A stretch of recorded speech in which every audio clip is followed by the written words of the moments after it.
Quero falar hoje sobre o seguinte tema: movidos por uma visão. A visão em questão é a visão de um homem, no verso 9, da Macedônia, que estava em pé e rogava, dizendo: passa a Macedônia e ajuda-nos. E assim que teve a visão, imediatamente procuramos partir para aquele destino, concluindo que Deus nos havia chamado para lhes anunciar o Evangelho. O contexto do capítulo 16 é a segunda viagem missionária de Paulo. Paulo, um servo de Deus chamado pelo Senhor, ele foi um grande instrumento de Deus para pregar o Evangelho em muitos lugares. Ele fez a sua primeira viagem junto com o seu amigo Barnabé, e a viagem foi um sucesso. Muitas pessoas ouviram o Evangelho, muitas pessoas receberam a Cristo. Ele conta como foi essa viagem no capítulo 15 para a igreja de Jerusalém. A igreja de Antioquia, que era a primeira igreja gentílica, formada apenas por gentios e não judeus, essa igreja praticamente foi a base missionária que enviou Paulo e Barnabé para viagens, levando o Evangelho de Cristo. E quando ele conta o sucesso que foi essa primeira viagem, lembrando que sucesso no contexto bíblico não tem a ver com sucesso no contexto empresarial, porque o sucesso da primeira viagem teve dificuldades, teve problemas. Paulo sofreu, apanhou, foi bastante conturbada, mas foi um sucesso. Não quer dizer que a vida do cristão não é um sucesso por causa das dificuldades. Afinal de contas, as dificuldades nos ajudam a reconhecer que Deus sempre nos ajudará em tudo. E Paulo, mais uma vez, nessa primeira viagem, ele anuncia tudo que foi feito. Agora, na altura do capítulo 15, no versículo 36, alguns dias depois, Paulo disse a Barnabé: voltemos agora para visitar os irmãos por todas as cidades nas quais já anunciamos a palavra do Senhor. Então Paulo, ele propõe no coração em voltar, fazer o mesmo trajeto na sua segunda viagem, para ver como os irmãos que receberam a palavra, como eles estão. Porque uma coisa é receber a palavra, outra coisa é deixar essa palavra frutificar no coração. Tem muitas pessoas que recebem a palavra, mas a palavra não frutifica, porque não há talvez um acompanhamento por parte daqueles que ministraram a palavra. Lembrando que Jesus contou uma parábola do semeador, que uma semente caiu numa terra, e essa semente ela começou a frutificar, ou nascer e crescer, mas ela não tinha raiz profunda, e por falta da profundidade dessa raiz, as aves, ou melhor, o sol aqueceu, e aquela árvore, pequena árvore, já estava morrendo, porque não houve cuidado para que ela crescesse. Então Paulo, com medo da semente do Evangelho se perder no coração das pessoas, então ele tem uma proposta: nós vamos voltar e nós vamos ver como eles estão. Barnabé aceita a sugestão de Paulo, e no versículo 37, ele propõe levar o seu sobrinho, João, chamado Marcos. Só que no 38, Paulo não acha justo levarem o mesmo que abandonou eles na primeira viagem. Teve um desentendimento, João Marcos não quis prosseguir na primeira viagem, e Paulo não aceitou muito bem essa desistência do jovem João Marcos naquela viagem missionária. Então, quando chegou na altura da segunda viagem, Paulo, ele não aceitou de bom grado que João Marcos acompanhasse eles naquela missão. Então, para não haver mais problemas, no versículo 39, o texto disse que houve uma desavença entre eles. Essa desavença aqui não é aquela desavença de briga, de confusão, onde gente fica sem falar com o outro, não manda mais mensagem para o WhatsApp, bloqueia o outro. Sabe essas coisas, irmão, que não é coisa de crente? Né? Não é não, né? Ah, tá bom. Bloqueia o outro, fala mal do outro, faz fofoca do outro. Não foi isso que aconteceu aqui. Essa desavença aqui foi um desentendimento de ideias. É perfeitamente, onde tem pessoas pensantes, cabeças pensantes, é normal ter desentendimento de ideia. Cada um tem uma ideia. Eu gosto disso, você gosta daquilo, a gente vai ter um desentendimento e aí a gente vai tentar achar um comum acordo. E chegaram. E qual foi o comum acordo? Paulo, ele seguiu viagem levando Silas e Barnabé não ficou com ciúmes. Se a desavença fosse ruim, Barnabé, ele não iria com Paulo e não deixaria ninguém ir com ele. Por inveja, ele ia ficar falando mal e ia tentar atrapalhar a obra. Mas ele não fez isso. Ele falou: Paulo, não vai dar para levar João Marcos? Não vai dar. Então foi o seguinte: eu vou pegar João Marcos, que é ainda um jovem, eu acredito muito no potencial dele, eu vou discipular ele, e você pega Silas, então segue viagem no meu lugar. Depois a gente vê o que dá. E é isso. Paulo pegou Silas, seguiu a segunda viagem, e João Marcos foi junto com Barnabé, para Barnabé, diz o texto, discipulá-lo. Então preste atenção, o que aparentemente parecia uma divisão, houve uma multiplicação. O que aparentemente seria uma derrota, porque onde tem briga, confusão e contenda é derrota. Aparentemente seria uma derrota, Deus ele reverteu em bênção. Ao invés de ser uma equipe missionária formada por Paulo e Barnabé, agora nós temos duas equipes missionárias, Barnabé e Silas, João Marcos e Barnabé, Barnabé e João Marcos e Paulo e Silas. Agora eles vão para caminhos distintos, porém com o mesmo propósito, glorificar o nome do Senhor. Então eu sei que às vezes na caminhada da vida pode haver algumas desavenças, mas nunca deixe essa desavença atrapalhar sua comunhão com Cristo. Nunca deixe essas desavenças atrapalhar a sua comunhão com seu irmão. É apenas uma comunhão, é apenas uma desavença de ideias, mas nunca desavença de coração. Seu coração é um com o Senhor. Seu coração deve ser uma unidade com o seu irmão. Nunca deixe suas diferenças atrapalharem aquilo que Cristo já fez por nós.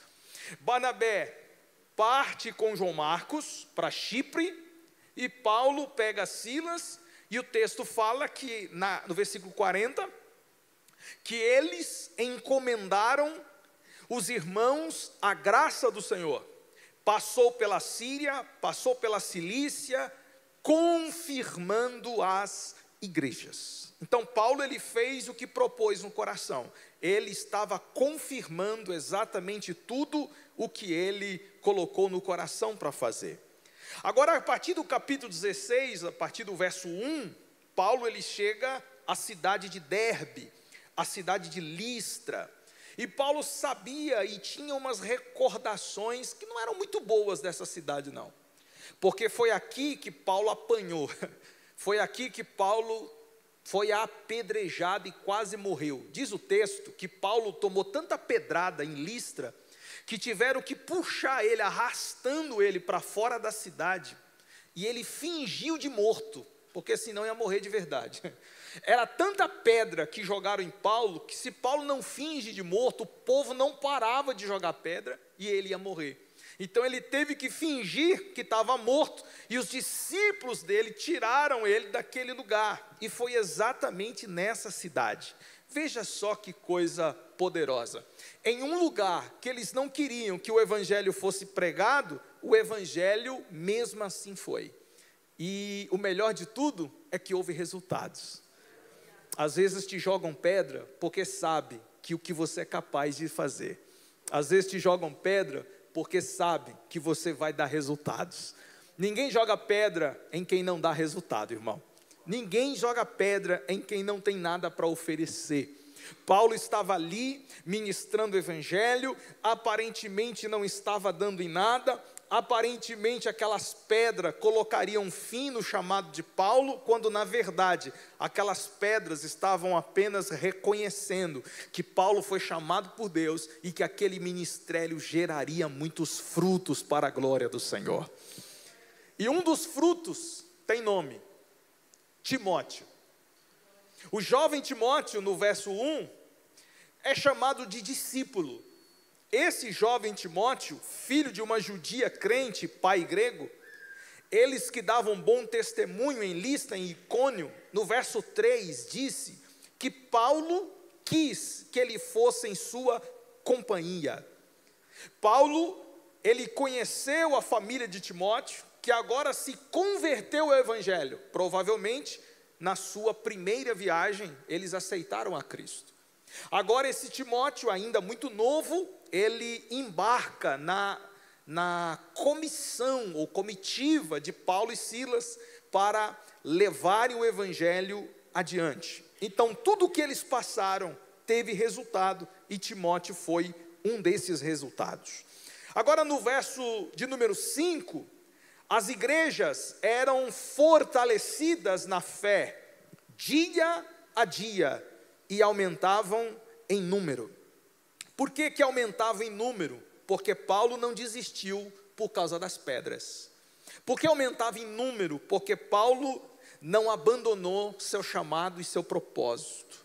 Se você para por causa das pedras, os Timóteos não vão existir. Se você para por causa das pedras, o que era para aumentar, não vai aumentar. Mas se você continua, apesar das pedras, aquilo que Deus propôs, vai chegar. Os números vão chegar, os Timóteos vão chegar, a obra vai crescer e o nome do Senhor será glorificado. Não pare, apesar das pedras. Amém? Glória a Deus. Sinto Deus aqui nessa palavra. Não pare, apesar das pedras. No verso 6, que foi o texto original que nós lemos, Paulo então ele percorre a região da Frígia e da Galácia. E aqui acontece algo muito interessante.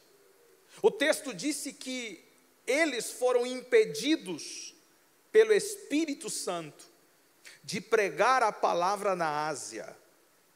Olha que coisa interessante. Então, quando Paulo, ele já estava nas regiões da Galácia, regiões esta que coloca praticamente um marco onde ele parou. Onde foi que Paulo parou na primeira viagem missionária? Foi nas regiões da Galácia.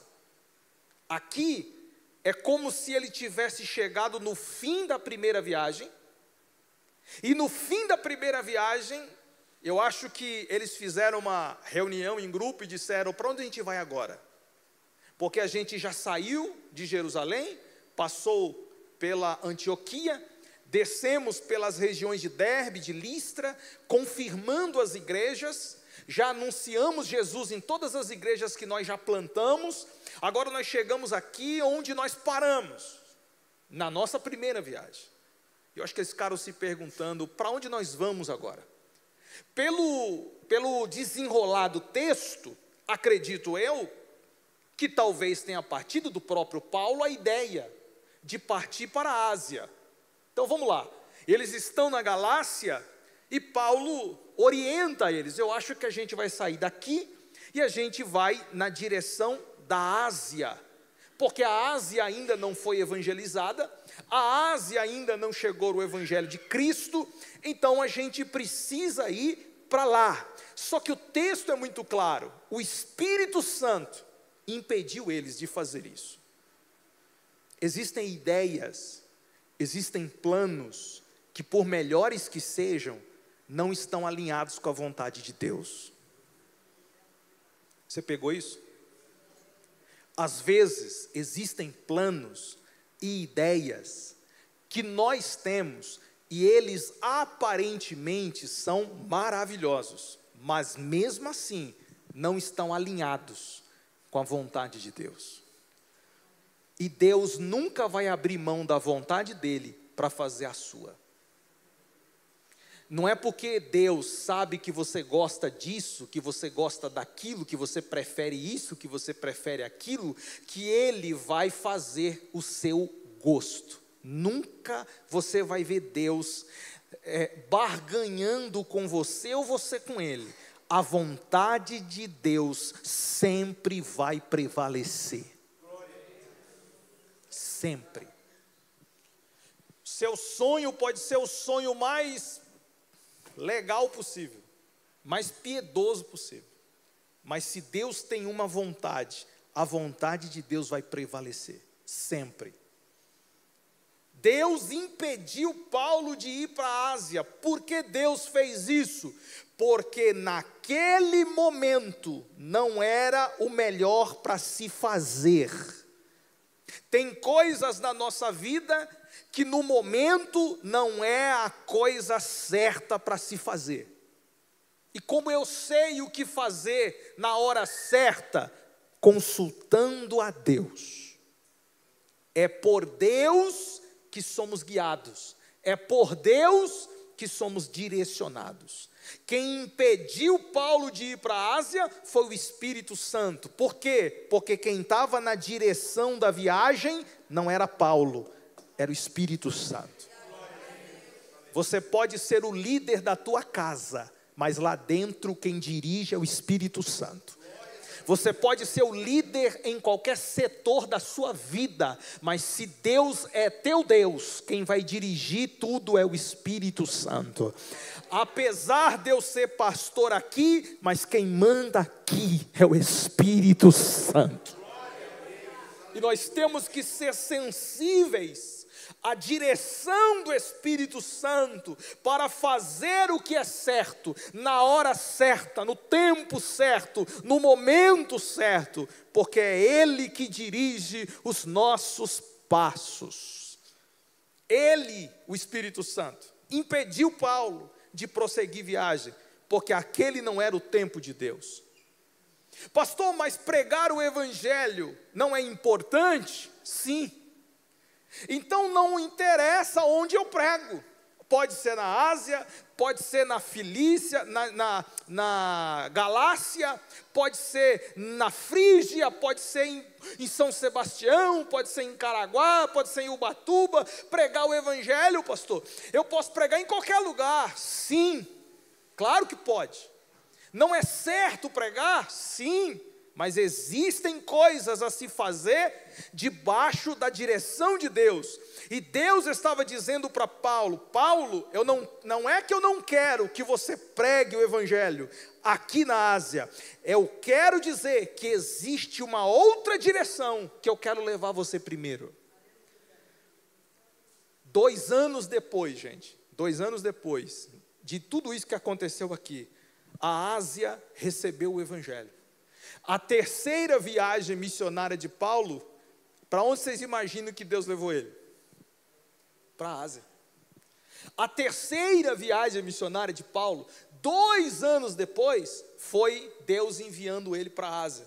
A segunda viagem missionária, Deus levaria Paulo para outra direção. Que direção? Macedônia. O que é Macedônia? Europa. Então Deus, ele tinha um objetivo, Deus, ele tinha um propósito. Qual o propósito? Levar Paulo para a Europa. Mas eu quero ir para a Ásia. Não, você vai para a Europa, porque o que eu quero é o que prevalecerá.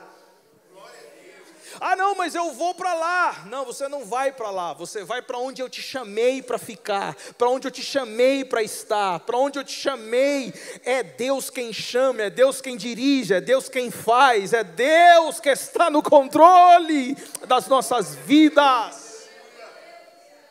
Mas o grande problema é que a gente quer relutar contra a voz de Deus, fazer aquilo que nós estabelecemos para fazer, quando na verdade nós temos que nos render à direção do Espírito Santo de Deus. Versículo 7, defrontando Mísia, tentavam ir para Bitínia, mas o Espírito de Jesus não o permitiu. De novo, aconteceu basicamente a mesma coisa. Então vamos lá, deixa eu desenhar para vocês. Paulo, com a comissão, eles estão aqui. Aqui é o ponto final, de onde Deus chamou eles na primeira vez. É como se Paulo estivesse mais ou menos assim, olhando para a direita, Ásia. Vamos para lá? Aí o Espírito Santo fala, não. Então Paulo fala, já que não é para ir para cá, vamos seguir mais adiante. Paulo foi um pouco mais adiante, ele chegou na cidade de Mísia. Quando ele chegou na cidade de Mísia, tem um caminho para a Bitínia. Bitínia do outro lado oposto, lado esquerdo. Então agora ele avança um pouco mais, é como se estivéssemos dizendo assim, já que não é ir para aí, Senhor, então eu vou obedecer, eu vou seguir. Eles seguiram. Agora eu vou para a Bitínia, Senhor. Aí o Espírito Santo fala, não. Não é para a direita, não é para a esquerda, é para continuar avançando. É para continuar em linha reta. Não se mova daquilo que Deus te chamou para fazer. De novo, não se mova daquilo que Deus te chamou para fazer. Nós somos tendenciosos a nos distrair, tomando direções opostas àquilo que o Espírito Santo nos colocou para fazer. Mas o Espírito Santo está nesta palavra te dizendo, não se distraia, nem com a esquerda e nem com a direita. Não se distraia com nada e com ninguém, mas mantenha firme a jornada que eu te chamei para viver. Não se distraia com nada. Muitas vezes nós pegamos alguma coisa para fazer, e é Deus falando. Aí a gente começa dedicado naquilo e fazendo aquilo. Daqui a pouco aparece uma proposta da direita. Acho que eu vou fazer. E o Espírito Santo diz não. Aí a gente, tá bom, eu vou seguir. Dá 2 passos para frente, aparece uma proposta da esquerda. Acho que eu vou fazer. O Espírito Santo continua dizendo não. É pouco, mas é o pouco que eu quero que você faça. Não adianta querer pegar tudo, não adianta querer fazer tudo, faça só o que Deus mandou você fazer. Deus não te chamou para fazer tudo, Deus te chamou para fazer o que é importante, e o que é importante é o que Ele colocou na tua mão. Infelizmente nós olhamos para os lados, porque ficamos tentados a fazer sempre do nosso jeito, da nossa maneira. Mas Deus está nos dizendo, continua andando em frente. Não para, não se distraia, mantenha o foco, mantenha a visão. Por quê, pastor? Porque agora Bitínia não é a prioridade. Ásia não é prioridade, Bitínia não é prioridade, a prioridade é ir para onde eu te chamei para ir. Tem coisas que são importantes, mas não é prioridade. Tem coisas que são boas, mas não é prioridade. A prioridade é aquilo que Deus te chamou para fazer. Versículo 9. Ainda no 8, melhor dizendo. O Espírito não permitiu, e no verso 8, tendo contornado Mísia, em outras palavras, tendo dado meia volta, eles desceram a Troade. Troade era uma cidade marítima, fazia divisa com o Mediterrâneo. Em outras palavras, Troade era praticamente o fim da linha. Na visão geográfica, Troade era a última cidade. Depois de Troade, só mar. Não dava para ir em linha reta. O texto fala que ele contorna, chega a Troade. E à noite, versículo 9, sobreveio a Paulo uma visão. E aqui eu quero falar um pouco sobre a questão da visão de Paulo. Essa visão era muito simples. Um homem macedônio, com características macedônias. Ele estava em pé e lhe rogava, dizendo: passa a Macedônia e nos ajuda. E no versículo 10, assim que teve a visão, imediatamente nós procuramos partir para aquele destino, concluindo que Deus nos havia chamado para lhes anunciar o Evangelho. A primeira coisa que eu quero destacar na visão de Paulo é que essa visão veio de Deus, não veio de Paulo. A visão de pregar na Ásia veio de Paulo. A visão de pregar em Bitínia veio de Paulo. Mas a visão de ir para a Macedônia veio de Deus. Deus, que tinha uma visão definida, pregar o Evangelho na Europa, não deixou a visão de Paulo se cumprir para a Ásia. E não deixou a visão de Paulo se cumprir para Bitínia. Você pode ter visões, você pode ter sonhos, você pode ter planos, mas se Deus está na tua vida, será a visão dele que há de se cumprir na sua vida. E tomara que seja mesmo. Eu oro todo dia: Deus, eu posso ter as mais belas visões, os mais belos projetos, mas que se cumpram os teus planos na minha vida. Eu não quero ser guiado por visões humanas. Por melhor que seja, não aceite ser guiado por visão humana. Aceite ser guiado pela visão que vem de Deus. A visão de Deus não é só um projeto pessoal ou algo que a gente cria. A visão de Deus, ela produz um direcionamento rápido, imediato, porque o texto é muito claro. Foi Deus que deu a visão para Paulo. Foi Deus que colocou aquele homem diante dele, rogando, fazendo gesto para ele atravessar na direção da Macedônia. Nós precisamos discernir, irmãos, o que é que o Espírito Santo está pedindo para nós fazermos. Nós precisamos entender qual é a direção que Deus está dando para as nossas vidas. A gente precisa entender o que Deus está fazendo, o que Deus está chamando para a gente fazer. Se a visão é de Deus, aceite. Se a visão é de Deus, receba. Se a visão é de Deus, não tenha medo. Se a visão é de Deus, abrace. Se a visão é de Deus, corra, se mova, porque é Ele que está chamando. A visão, ela é de Deus. Em segundo lugar, a visão traz clareza e traz propósito. Paulo, aparentemente perdido, sem saber para onde ia, o Espírito Santo proibiu ele 2 vezes de fazer. Mas aqui a visão trouxe clareza, porque o texto fala que assim que teve a visão, no verso 10, ele concluiu que Deus estava chamando. Essa conclusão rápida, essa conclusão imediata, foi por causa da visão clara, da visão que Deus havia dado. Irmãos, Deus não é Deus de confusão. Não é Deus de confusão. Às vezes nós passamos por situações que a gente fica: meu Deus, eu estou indeciso, meu Deus, eu não sei o que eu faço. Aí parece que eu tive um sonho, mas esse sonho não é claro. Se não é claro, porque não foi de Deus. Eu tive um negócio, mas eu não estou com dúvida. Se você teve um negócio, esse negócio não é de Deus. Aí veio um profeta falar comigo, aí esse profeta falou e trouxe mais dúvida. Então esse profeta não foi enviado por Deus. Eu não estou falando para ele que ele foi do diabo. Eu só estou dizendo que a mensagem que ele entregou não foi de Deus. Pode ter sido o coração dele.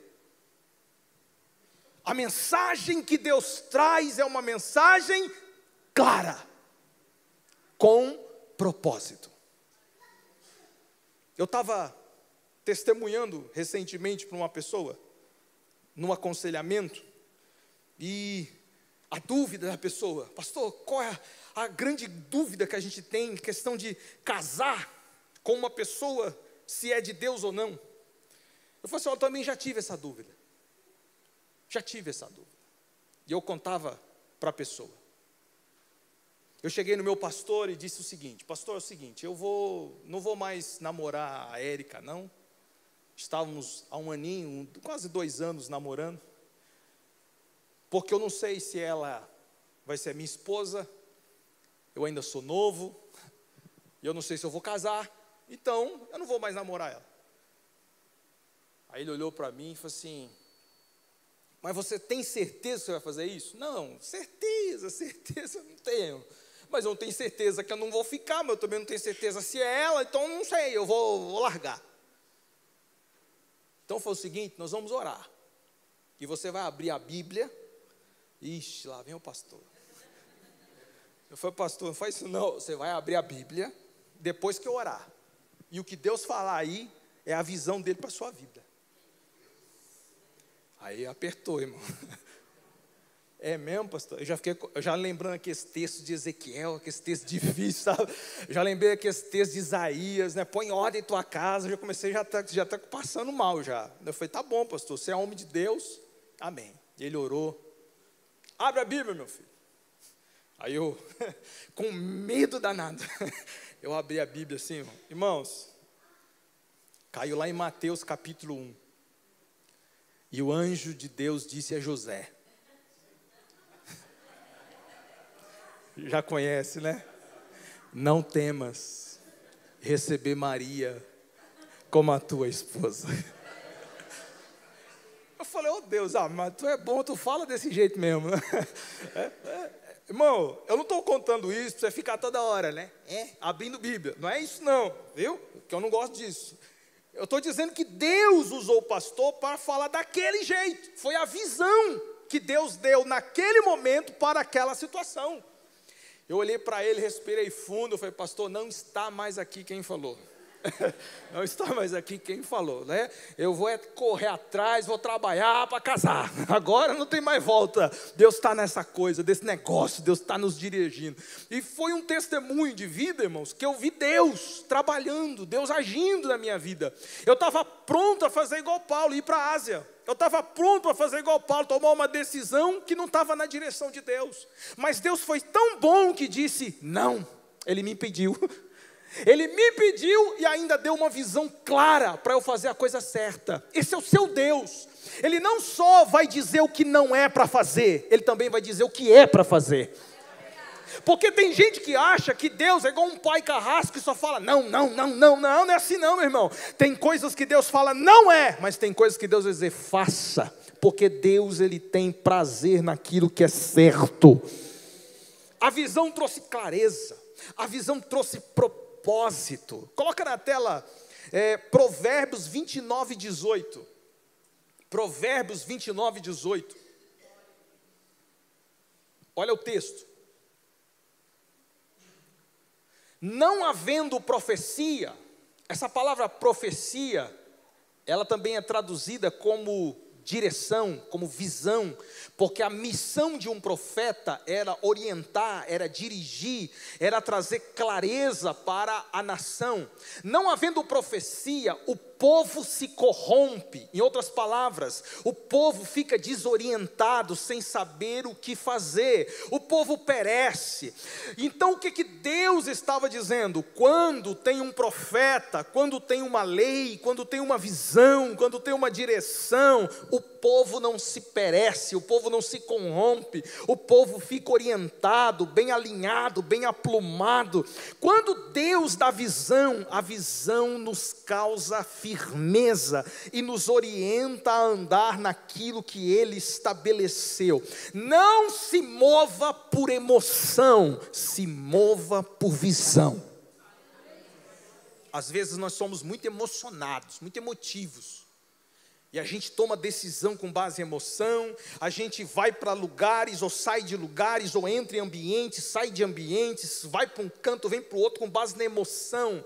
Mas Deus, quando nos dirige, Deus, quando nos dá visão, aí, meu irmão, pode ir, porque Deus sabe exatamente o que faz.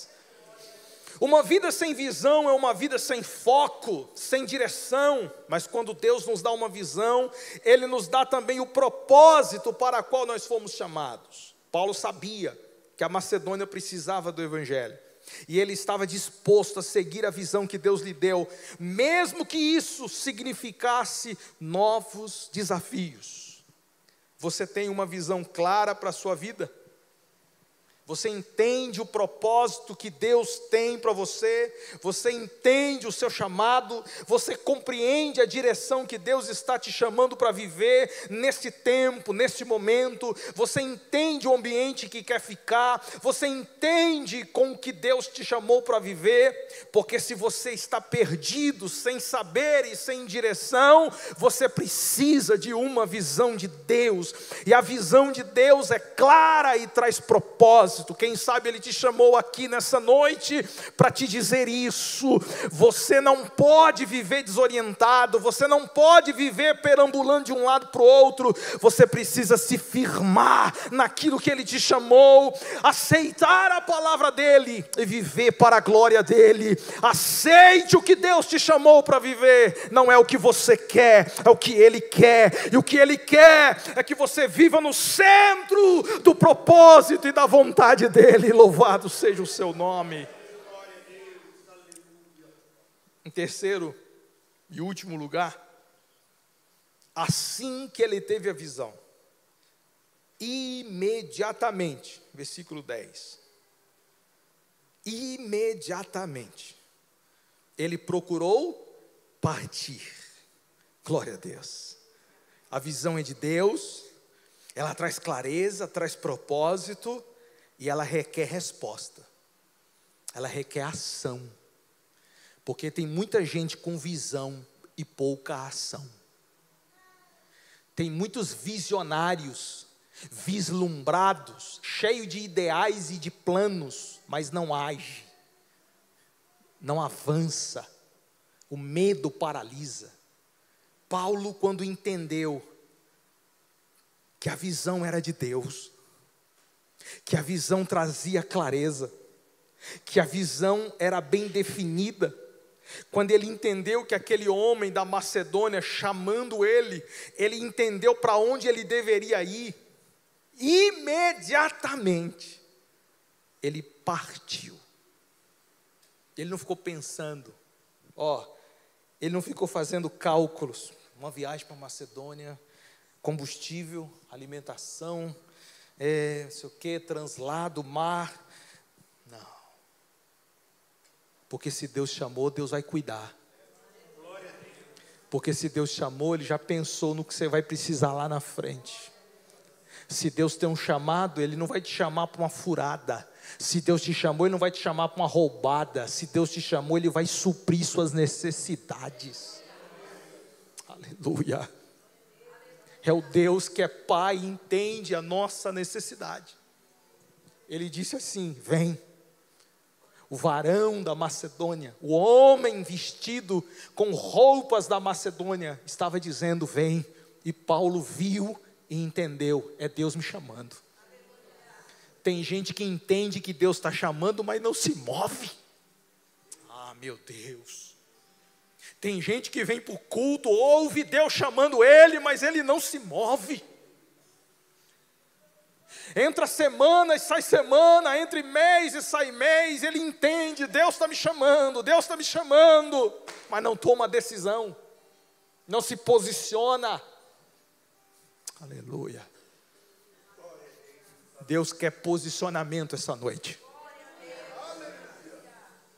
A visão Ele já te deu, a direção Ele já te deu, mas está faltando o posicionamento da sua parte.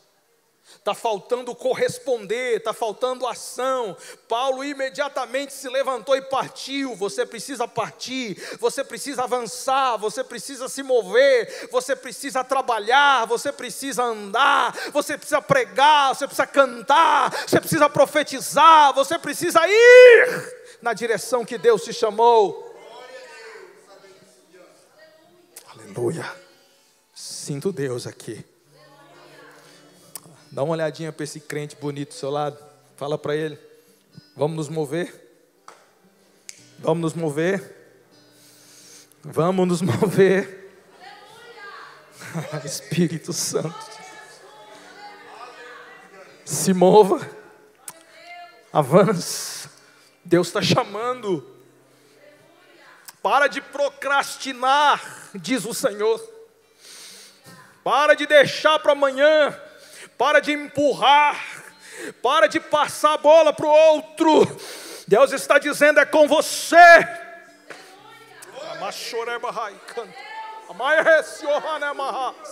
É contigo.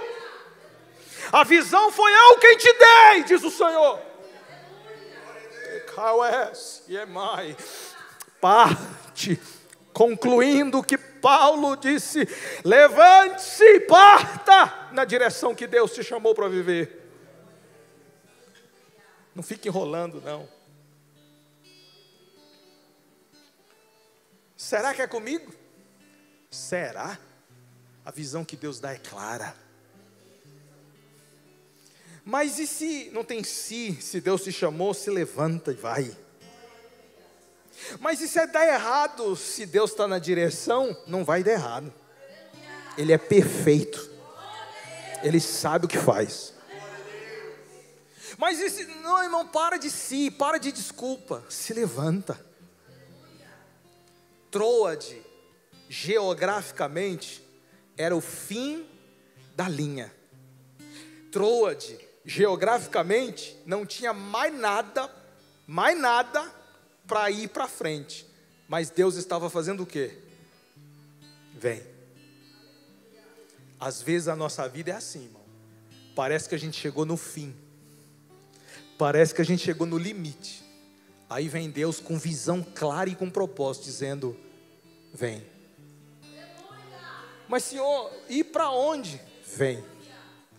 Aqui é o limite. Vem além dos seus limites. Aqui é o fim. Não, você pode ir mais do que você pensa. Vem. Deus não quer te chamar para uma furada. Ele está dizendo: vem. Pode entrar no barco.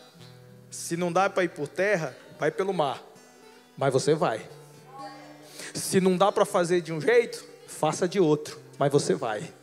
Não tem desculpa para o Senhor. De um jeito ou de outro, nós vamos fazer o que Ele chamou para a gente fazer.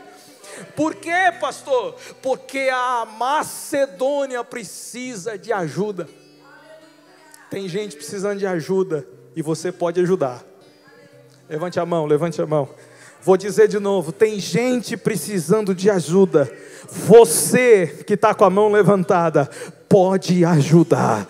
Deus tem um chamado na sua vida. Não abaixa a mão não. Deus tem um propósito na sua vida.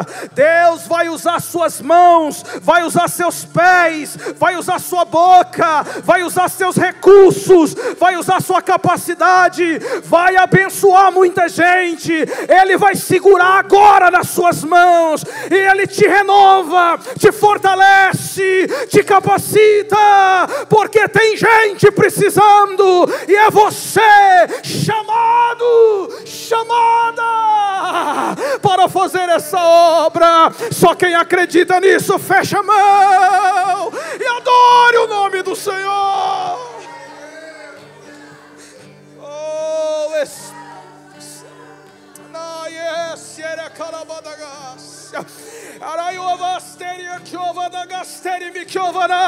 deixa eu profetizar, fecha os seus olhos. O Senhor fortifica você hoje. O Senhor renova as suas forças hoje. O Senhor te enche com o Espírito Santo, porque a obra ainda não acabou. Aquilo que Ele tem para fazer é muito grande. Ele está te chamando. Vem além das tuas forças. Vai além do teu limite. Só dá um passo que Ele confirma. Só dá um passo que Ele abre portas. Ele não quer desculpas, Ele quer ação, diz o Senhor. Vamos, porque Ele supre, Ele cuida de tudo.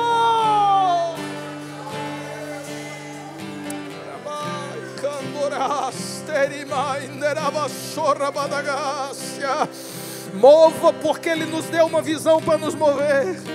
Ande na visão que Ele nos chamou para viver. É o Senhor quem nos capacita, é o Senhor quem nos ajuda. Não ficaremos prostrados, não ficaremos do lado de cá, avançaremos, porque Ele nos chamou, porque Ele nos chamou, porque Ele nos chamou.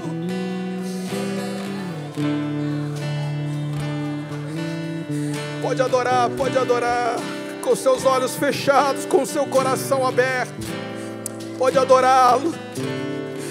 Peça para Ele te fortificar na graça. Peça para Ele renovar suas forças. Peça para Ele para te ajudar a se mover. Peça para Ele capacidade para